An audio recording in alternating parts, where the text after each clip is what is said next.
Did you get it on video? No, I'm sorry. Okay. We're not looking for that one. We're doing this one. I don't know that one. We didn't get that. That's Okay, let's I'm go. going to say that. Well, if it's 50, you can't say. You got to know because it's 50-50, so you can just guess, okay, right or left. So you have the 50-50 chance. So I want you to explain why it's your choice, okay, whatever you choose. Can you I like know point this it is the this head way? side because it's really tubercle. That's the what side? The head. There is no head. There's no head? The No. chromios. There is no head.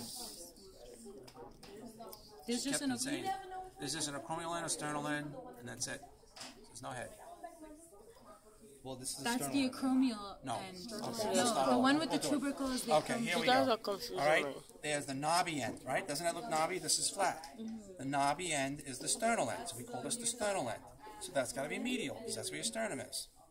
The flat end is the acromial end, so that's going to be lateral. So now we know it's going to be somewhere like this, but it could be like that.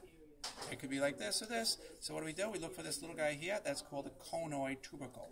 That has to be inferior and posterior. Therefore, I know that's a right. So, sternal end medial, acromial end lateral, conoid tubercle, inferior, posterior. So that's a right, and that's going to articulate like this guy here. And then with the scapula, well, this one doesn't match up. So it would, if we made believe, it would go like this, but it doesn't match up. These two. Okay. So now we have the sternum, parts of the sternum. We have the manubrium, we have the body, and then the xiphoid process. Where the manubrium and the body come together is the sternal angle, which is in line with the second rib. Superior, we have the jugular notch or suprasternal notch. Off to the sides, we have the clavicular notches for the clavicle to come in, right, to articulate.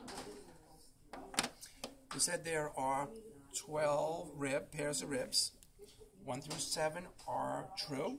1, 2, 3, 4, 5, 6, 7, because they go in and articulate directly with the sternum. 8, 9, and 10 are false ribs. Of course, they don't go directly. They kind of like merge, piggyback their way in up through 7. 11 and 12 aren't shown because they don't have costal cartilages coming around. They're just floating out in space. They're 11 and 12 floating ribs. Okay? Professor, what is this area? This is just costal cartilage once again. It just comes between them because as they're all starting to merge together. That's all it is. So let's go to a rib. Okay, so first thing we want to find is the head. This is going to be the head. How come? Because we can look and know the tubercle is right near the head. So this is the sternal head over here. So we have the head, the neck, which is between the head and the tubercle. There's the tubercle.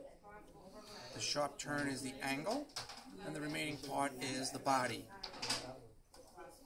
We can look for this little groove that's inferior and medial on the rib.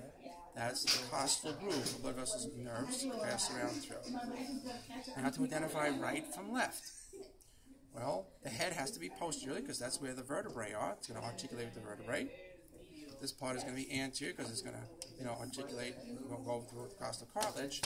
And all we have to then find is that sharp edge where the costal groove is. That has to be inferior. So, therefore, it has to be a right rib. Right? Posterior and inferior. It can't be a left because then this is superior. Can't have that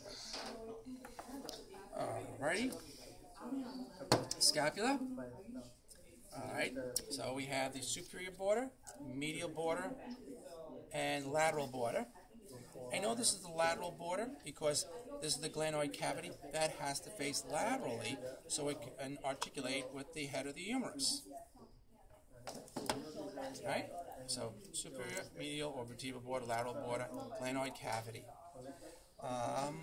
And we have the angles. Superior angle, inferior angle, and this whole area out here is the lateral angle. The whole area? Yeah, just because, it's not like a pointy area like this. We just say it's the lateral angle. It's going off to the side over here. Right? Then we have the acromion. Comes down is to the spine of the scapula and ends at the root of the spine of the scapula medially. That area above the spine is called the supraspinous fossa. The area below is the infraspinous fossa. The part that articulates against your ribs, glides against your ribs, is the subscapular fossa. The whole piece here is the body, and then this piece here, this area here, is the neck. The little notch is the suprascapular notch. What is this the neck of? It's the neck of for the body. For the body? Right, there's the neck, and then here's the body. Right, so the neck and the body. Okay. Right, and then we have this little notch here, as I was saying, is the clavicular, no, the suprasternal notch. What am I saying? Suprasternal. Suprascapular notch. Sorry, suprascapular notch, and then we have the coracoid process. Okay, the coracoid process. All right, I think that's everybody. Professor, how do you know which it will, how can you tell right from left? From right from left. Okay, we said this has to be lateral, right? Okay, that has to be lateral. Now just think of this against your body. Do you want this nice smooth surface or this funky thing sticking into your body?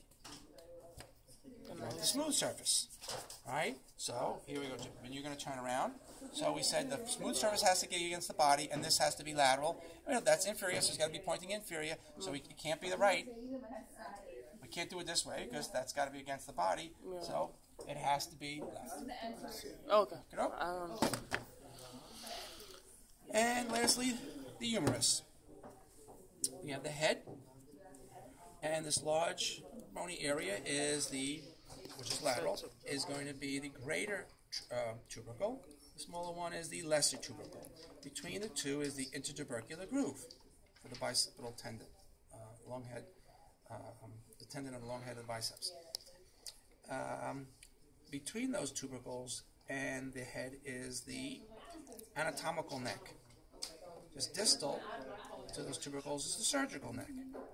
As we move distally, about halfway down on the lateral side is the roughened area is the deltoid tuberosity, the deltoid muscle to attach. Moving distally, we have the lateral supracondylar ridge and the medial supracondylar ridge. I know that's medial because the head of the humerus has to face medially to articulate with the scapula. Okay?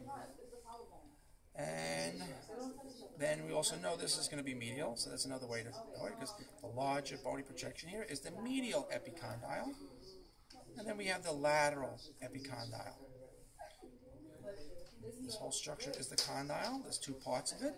We have the capitulum and the trochlea. We said the capitulum is by the thumb, so that's going to be this side here. We also know because the capitulum only goes about halfway around, so you can see it ends right there, where the trochlea goes all the way around. Lastly, we have two little fossa anteriorly. This is the coronoid fossa and the radial fossa. Posteriorly, we have a large fossa, that is the olecranon fossa.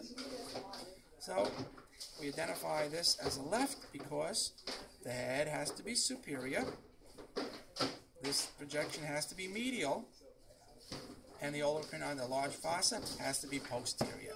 So it has to be a left. It can't go this way, because now this is anterior, it has to be posterior. It can't be this side, because now that's lateral, and it has to be medial. It can't go this way, because that's anterior, it's supposed to be posterior. So the only way it works is this side here. There we go.